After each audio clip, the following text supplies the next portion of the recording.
7월 26일 오늘의 말씀은 예레미야 9장 17절에서 26절입니다.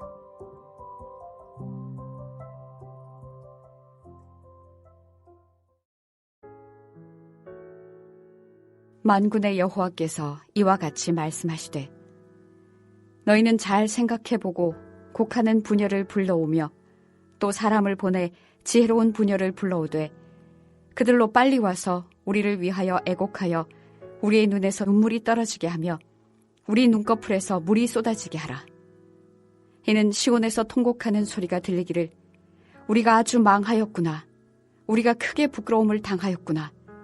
우리가 그 땅을 떠난 것은 그들이 우리 거처를 헐었음이로다 함이로다. 부녀들이여 여호와의 말씀을 들으라. 너희 귀에 그 입의 말씀을 받으라. 너희 딸들에게 애곡하게 하고 각기 이웃에게 슬픈 노래를 가르치라. 무릇 사망이 우리 창문을 통하여 넘어 들어오며 우리 궁실에 들어오며 밖에서는 자녀들을 거리에서는 청년들을 멸절하려 하느니라. 너는 이같이 말하라. 여호와의 말씀에 사람의 시체가 분토같이 들에 떨어질 것이며 추수하는 자의 뒤에 버려져 거두지 못한 곡식단같이 되리라 하셨느니라. 여호와께서 이와 같이 말씀하시되 지혜로운 자는 그의 지혜를 자랑하지 말라. 용사는 그의 용맹을 자랑하지 말라. 부자는 그의 부함을 자랑하지 말라. 자랑하는 자는 이것으로 자랑할지니 곧 명철하여 나를 아는 것과 나 여호와는 사랑과 정의와 공의를 땅에 행하는 자인 줄 깨닫는 것이라. 나는 이 일을 기뻐하노라. 여호와의 말씀이니라. 여호와의 말씀이니라. 보라, 날이 이르면 할례 받은 자와 할례 받지 못한 자를 내가 다 벌하리니 곧 애굽과 유다와 에돔과 암몬 자손과 모압과 및 광야에 살면서 살적을 깎은 자들에게라. 무릇 모든 민족은 할례를 받지 못하였고 이스라엘은 마음의 할례를 받지 못하였느니라 하셨느니라. 예레미야 9장 17절에서 26절 말씀을 함께 묵상하겠습니다. 예레미야 9장 17절에서 26절은 유다의 멸망과 죽음을 애도하는 장면이 들어있습니다. 이는 9장 10절에서 예레미야가 멸망하는 유다 백성을 향해서 탄식을 하는데요. 그 연장선상이라고 생각할 수 있습니다. 오늘 본문은 세 단락으로 나누어 묵상할 수 있습니다. 17절에서 22절은 애가를 부르라는 하나님의 말씀이며 23절에서 24절은 참된 지혜를 설명하고 25절에서 26절은 유다 백성은 할례 받지 못한 백성이라 말씀하는 장면입니다. 첫째 단락 17절에서 22절을 살펴보겠습니다. 여호와는 곡하는 부녀를 불러오고 지혜로운 부녀를 불러오라 합니다. 그들을 불러와서 유다 백성을 위하여 애곡하고 유다 백성의 눈에 눈물이 떨어지게 하며 유다 백성의 눈꺼풀에서 물이 쏟아지게 하라고 합니다. 곡하는 부녀, 지혜로운 부녀는 일종의 전문적인 곡군입니다. 이 곡군이 장례식에 와서 곡을 하므로 죽은 자의 영혼을 달래고 산자를 위로하지요. 그러니 곡군을 불러오라는 말은 유다 백성을 향한 하나님의 심판이 현실이 되었음을 뜻합니다.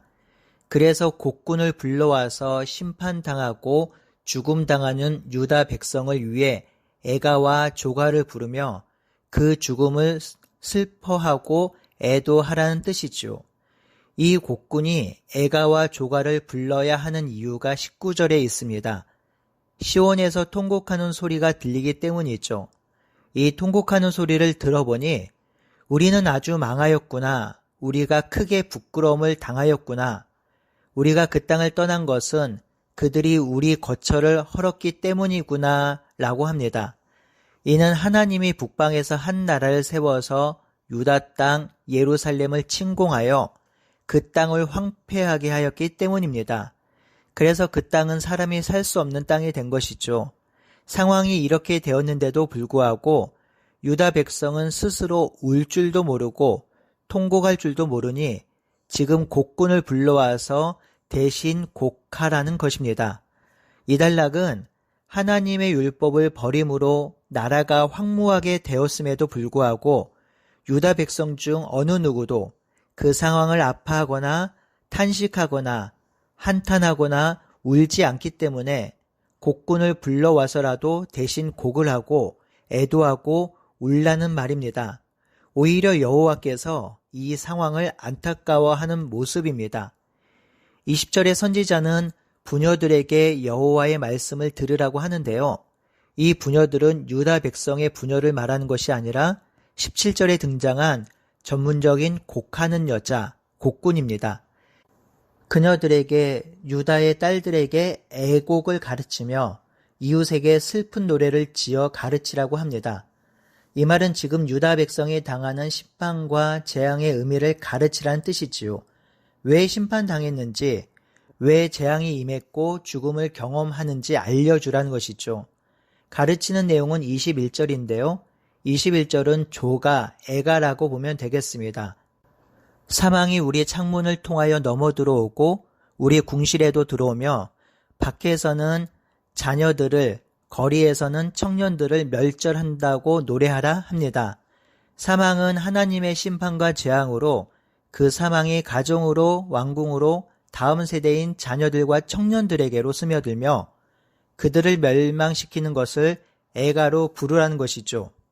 그 죽음이 온 유대 땅에 임할 것을 노래하고 가르치라고 합니다. 22절은 여호와께서 예레미야 선지자에게 말씀하시는 것입니다. 사람의 시체가 분토같이 들에 떨어질 것이라고 합니다. 인간은 존엄하기에 죽은 시체조차 존엄하게 다루어야 합니다. 그래서 시신을 함부로 대하거나 유기하지 않습니다. 그러니 이 시체가 거름같이 들에 버려질 것이란 말은 인간의 존엄성이 짓밟힌 상태를 말하는 것으로 유다 땅에 내려질 심판의 참혹성과 비참함, 그리고 철저성을 그대로 보여주고 있는 것이죠. 추수하는 자의 뒤에 버려져 거두지 못한 곡식당 같이 될 것이라고도 하였습니다. 여러분, 추수되지 못한 농산물을 보신 적이 있으시죠? 늦은 가을에 밭에 널브러져 있는 배추, 무, 떨어진 과일, 이것을 보면 참 처량합니다. 시체가 그렇게 버려진 채로 방치된다란 말이지요. 유다 백성이 그렇게 될 것이라 합니다. 둘째 단락 22절에서 23절은 참된 지혜를 말합니다. 여호와는 예레미야 선지자에게 3번에 걸쳐 자랑하지 말라고 합니다. 지혜로운 자는 그 지혜를 자랑하지 말고, 용사는 그 용맹을 자랑하지 말고, 부자는 그 부함을 자랑하지 말라고 합니다. 지혜, 용맹, 부함은 당시 사람들이 가장 가지고 싶어하고 누리고 싶어하는 것입니다. 이는 사실 오늘날도 그러합니다. 이런 인간의 욕망에 대해서 하나님은 브레이크를 거십니다. 지혜와 욕망과 부함을 자랑하지 말라고 합니다. 그것은 참된 자랑거리가 되지 못한다고 하시는 것이죠. 그렇다면 무엇이 참된 자랑거리가 될 수 있을까요? 참된 자랑거리는 하나님을 아는 것입니다. 그렇다면 하나님을 안다라는 것은 무엇일까요? 그것은 여호와께서 사랑과 정의와 공의를 땅에 행하는 자인 줄 아는 것이라고 합니다. 이 3가지는 우리가 너무나도 잘 알고 있는 것인데요. 인애는 하나님의 긍휼과 자비이고요. 공평은 미시파트로 재판을 정의롭게 하는 것, 정의는 체다카로 하나님의 의를 뜻하지요. 하나님을 안다라는 것은 하나님이 인애와 공평과 정의의 하나님인 줄 알고 인애와 공평과 정의를 행하는 삶을 사는 것이 바로 하나님을 아는 것이며 하나님을 아는 자의 삶이 되는 것입니다. 24절은 정말 한국교회와 현대 기독교에 가장 필요한 말씀입니다. 성도들이 하나님을 안다고 할 때 하나님을 막연하게 어떤 신적 존재로 이해하는 경우가 있습니다. 또한 성경에 게시된 하나님이 아닌 내가 만들고 내가 원하는 하나님을 생각해서 그 하나님을 안다고 하는 경우도 있습니다. 또한 세상의 신들과 같은 존재로 여겨서 나에게 복을 내려주는 램프의 진이 정도로 생각하는 경우도 있습니다.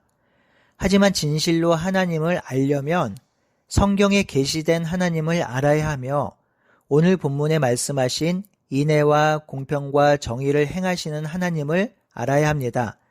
이 하나님을 아는 것이 성도의 자랑이며 이 하나님을 알므로 인애와 공평과 정의를 행하면서 사는 삶이 참된 기쁨이어야 합니다. 그 삶이 하나님을 아는 삶인 것이죠. 마지막 단락 25절, 26절은 마음의 할례를 받지 못한 자들을 다 벌할 것이라 합니다. 이 단락은 10장의 도입부이기도 합니다. 할례 받은 자와 할례 받지 못한 자들을 다 벌할 것이라 하시죠. 할례 받지 못한 자들이 26절 상반절에 기록되고 있습니다. 애국과 유다와 에돔과 암몬 자손과 모압 사람들입니다. 에돔과 암몬과 모압은 요단 동편에 있는 나라들이지요. 또한 광야에 살면서 살적은 꺾은 자들도 벌하신다고 하는데요. 이들은 관자놀이의 머리를 민 자들로 이스라엘 동북쪽 광야에 사는 아랍 족속을 가리킵니다. 놀랍게도 이방 나라가 나열된 그 사이에 유다도 포함되고 있다는 것입니다. 이는 하나님이 유다를 이방 나라와 똑같이 취급한다는 말로 육신의 할례를 받은 유다 백성이나 육신으로 할례 받지 못한 이방 백성이나 다 똑같은 상황이며 똑같이 심판을 받게 된다는 것이죠. 하나님이 왜 그렇게 말씀하셨을까요? 26절 하반절에 그 이유가 있습니다. 할례는 마음에 받아야 하기 때문이라 하시죠. 그러니 육신의 할례는 구원을 보장해 주지 못하며 마음의 할례, 즉 진실로 하나님을 믿고 하나님의 말씀에 순종하는 자, 하나님을 알므로 인애와 공평과 정의를 행하는 자가 하나님의 백성이며 하나님 나라에서 구원을 누리게 된다는 말입니다. 어떤 행위도 구원을 보장해 주지 않습니다. 육체적 할례가 구원을 보장하지 않습니다. 오직 마음의 할례, 진실로 하나님을 알고 마음과 뜻과 정성을 다하여 하나님을 사랑하는 자가 하나님 백성으로 구원을 누리며 생명을 누릴 수 있습니다. 신앙에 있어서 외적 표지가 중요하지만 그 외적 표지가 유효하려면 내적 표지, 오로지 참된 마음으로 진실하게 하나님을 나의 왕과 구주로 모시고 나는 그분의 종이며 자녀로 고백해야 합니다. 이 진실한 신앙 고백이 필요한 것이고요. 이 신앙 고백에 의해서 나는 하나님의 할례 받은 자가 되는 것입니다. 그러니 우리의 모든 것, 마음과 뜻과 정성, 생각을 모두 하나님께 드림으로 하나님께서 주시는 구원과 생명과 안식, 그리고 평화를 누리는 우리 모두가 되기를 바라고 소원합니다. 아멘.